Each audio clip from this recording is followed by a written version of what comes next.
kami dari kelompok 10 dengan judul elektroensefalografi ingin mendokumentasikan presentasi hasil kerja kelompok kami. Sebelum saya mulai, saya akan memperkenalkan anggota kelompok dari kelompok 10.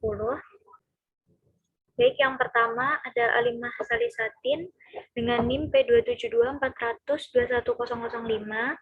Kemudian Devi Tanila dengan NIM P27240021013. Kemudian saya sendiri, Inasan Yashpa, dengan P27240021018. Dan yang terakhir, Ita Puspitasari dengan NIM P27240021019. Kemudian berikut terdapat subbab yang akan kami bahas. Yang pertama ada pengertian, yang kedua ada pemeriksaan elektroensefalografi itu, kemudian alat yang digunakan, kemudian fungsi dan tujuan, hubungan elektroensefalografi dengan akupuntur, dan kami akan membahas elektromagnetik beserta dengan contoh peralatan elektromagnetik dalam dunia medis. Untuk subbab pertama dan kedua akan dibacakan oleh teman kami yaitu Devi Tanila. Silahkan. Baik, Naso. Untuk subbab pertama, pengertian elektroensefalografi merupakan metode pengamatan elektrofisiologis untuk merekam aktivitas listrik dari otak dengan menggunakan suatu alat medis yang dapat merekam aktivitas listrik di otak tanpa membuka tengkorak kepala.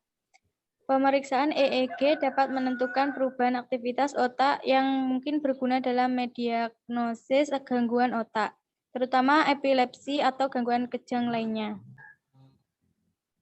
Subbab 2, pemeriksaan elektroensefalografi.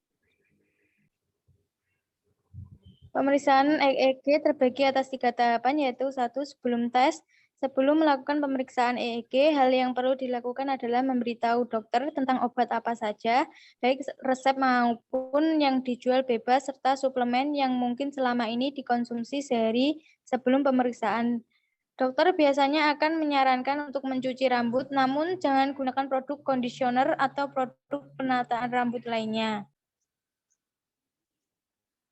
2. Selama tes. Selama pemeriksaan EEG, kamu akan diminta untuk berbaring di meja atau tempat tidur yang telah disediakan. Kemudian, seorang teknisi akan menempatkan sekitar 20 sensor kecil di kulit kepala. Sensor-sensor ini, yang disebut elektroda, akan mengambil aktivitas dari sel-sel di dalam otak yang disebut neuron dan mengirimkannya ke mesin, dan akan muncul serangkaian garis yang direkam pada kertas bergerak atau ditampilkan di layar komputer. Pada awalnya, kamu akan diminta untuk rileks dengan mata terbuka, kemudian diminta untuk menutup mata. Dan teknisi mungkin meminta kamu untuk bernapas dengan cepat atau menatap cahaya yang berkedip-kedip, karena keduanya dapat mengubah pola gelombang otak kamu. Biasanya dapat memiliki EEG di malam hari saat tidur. Next.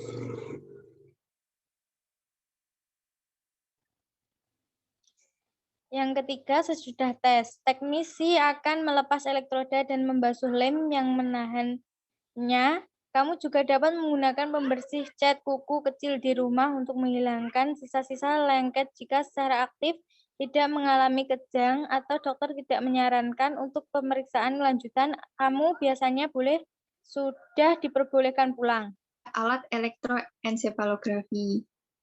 Elektroda yang terdiri dari lempengan logam kecil ditempelkan pada kulit kepala pasien. Elektroda ini mampu mendeteksi gelombang elektrik yang dihasilkan oleh aktivitas otak yang kemudian muncul sebagai grafik pada layar komputer atau berupa rekaman yang dapat dicetak pada kertas. Sel otak selalu aktif meskipun saat seorang tidur. Selain itu, sel otak melakukan komunikasi melalui impuls elektrik.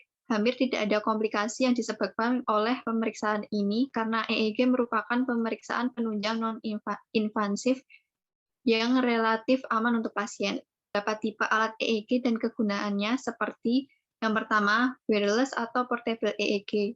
Portable EEG yang dilengkapi baterai sehingga dapat dibawa-bawa, sedangkan wired EEG langsung tersambungkan dengan komputer. 2. Ambulatory EEG. Mesin yang banyak digunakan untuk pemeriksaan gangguan tidur atau gangguan kejang. EEG ini digunakan untuk merekam lebih dari 72 jam, sementara EEG tradisional hanya dapat merekam 1-2 jam. Yang ketiga, EEG neurofeedback atau EEG biofeedback. Sistem EEG yang mampu memberikan gambaran visual sehingga pasien dapat melihat aktivitas otaknya pada saat pemeriksaan dilakukan. EEG ini tersinkronisasi ke komputer dan gelombang aktivitas otak ditampilkan pada layar komputer. Bab keempat, fungsi dan tujuan elektroensefalografi. Fungsi elektroensefalografi, EEG digunakan di bidang neurologi dan psikiatri, utamanya untuk mendiagnosa penyakit otak seperti epilepsi, gangguan serius yang disebabkan oleh adanya aktivitas yang terganggu di neuron, gangguan tidur, dan tumor otak. Tujuan elektroensefalografi, yang pertama, menentukan lokasi kelainan di otak, terutama sebagai persiapan operasi epilepsi. Yang kedua, menentukan jenis bangkitan vokal, general, atau campuran. Yang ketiga, untuk menentukan sindroma epilepsi sehingga menjadi petunjuk untuk pilihan obatnya. Yang keempat, untuk membantu menentukan status pasien tidak sadar apakah karena kelainan metabolik atau intrakranial. Yang kelima, untuk mengevaluasi pengobatan salah satu pertimbangan. Yang keenam, untuk penghentian obat-obatan epilepsi. Yang ketujuh, untuk membedakan kejang epileptik akibat kelainan gelombang otak atau non-epileptik akibat di luar otak, seperti reaksi konversi, panik, gangguan jiwa, gangguan gerak, tik fasialis Korea, distonia, dan lain-lain, indikasi pemeriksaan EEG. Selanjutnya akan dilanjutkan oleh rekan saya.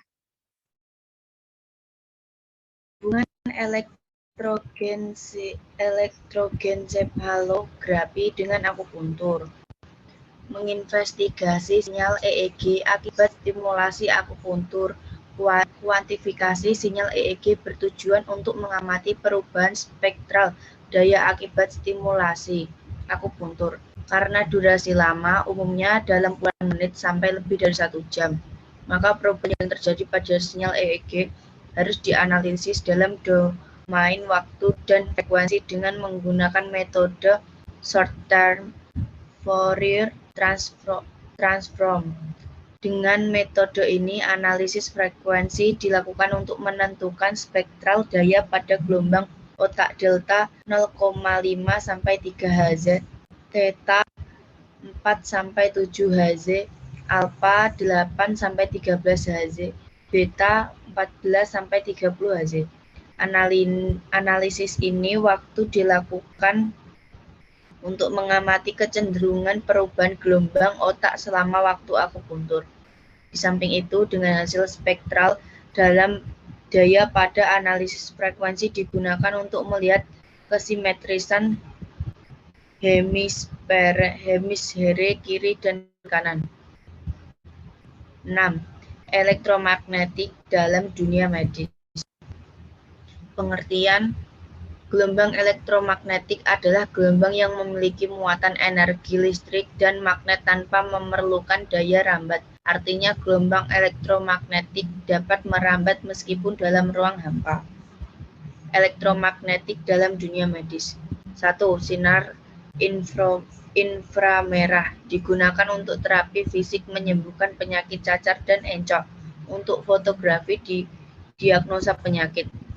2. Sinar tampak sebagai radiasi elektromagnetik yang paling dikenal oleh kita dapat didefinisikan sebagai bagian dari spektrum gelombang elektromagnetik yang dapat dideteksi oleh mata manusia. Kegunaan cahaya salah satu adalah penggunaan laser dalam serat optik pada bidang telekomunikasi dan kedokteran. 3. Sinar X atau sinar Ronsen dimanfaatkan di dunia kesehatan kedokteran untuk memotret organ-organ dalam tubuh seperti tulang, jantung, paru-paru, dan melihat organ tanpa pembedahan. 4. Sinar gamma dimanfaatkan dunia kedokteran untuk terapi kanker dan dimanfaatkan juga untuk sterilisasi peralatan rumah sakit. Dampak pada tubuh. Penelitian menemukan bahwa penggunaan ponsel dan alat mikrobel berpotensi memicu beberapa jenis kanker, penyakit saraf akibat penuaan, kemandulan pada pria, dan gangguan perilaku akibat kelainan saraf. Studi lain mendapati bahwa paparan gelombang elektromagnetik yang rendah pada wanita yang sedang hamil dapat menambah peluang untuk mengalami keguguran. Alat elektromagnetik pada dunia kedokteran.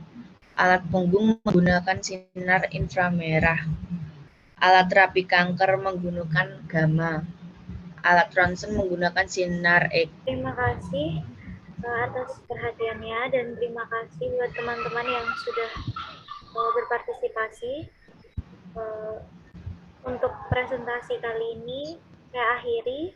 Wassalamualaikum warahmatullahi wabarakatuh.